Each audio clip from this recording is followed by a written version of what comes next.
రాజధాని అమరావతికి చట్టబద్ధతపై కేబినెట్ తీర్మానం చేసింది. పునర్విభజన చట్టం 2014లోని సెక్షన్ 5ను సవరించారు.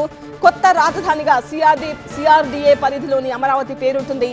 28న అసెంబ్లీలో 4 గంటల పాటు రాజధానిపై చర్చ. ఇక విద్యుత్ వ్యవస్థపై ప్రెజెంటేషన్ ఇచ్చారు చంద్రబాబు.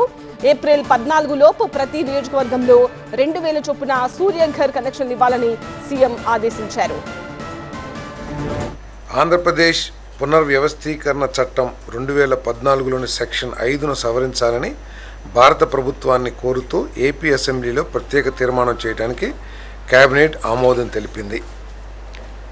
ఈ సవరణ ప్రతిపాదనల కింద సెక్షన్ 5లోని సబ్సెక్షన్ 2లో అమరావతి వద్ద ఎట్ అమరావతి అనే పదాన్ని చేర్చాలని మరియు సెక్షన్ 5 వివరణకు మరియు అమరావతి అనగా ఏపీ రాజధాని ప్రాంత అభివృద్ధి ప్రాధికార సంస్థ ఏపీసీఆర్డీఏ చట్టం 2014 కింద నోటిఫై చేయబడిన రాజధాని నగర ప్రాంతాలు కూడా కలిసి ఉంటాయి అనే పదాలను చేర్చాలని తీర్మానించారు. దాన్ని కేబినెట్ ఆమోదం తెలిపిందని చెప్పేసి మనం చేస్తాం.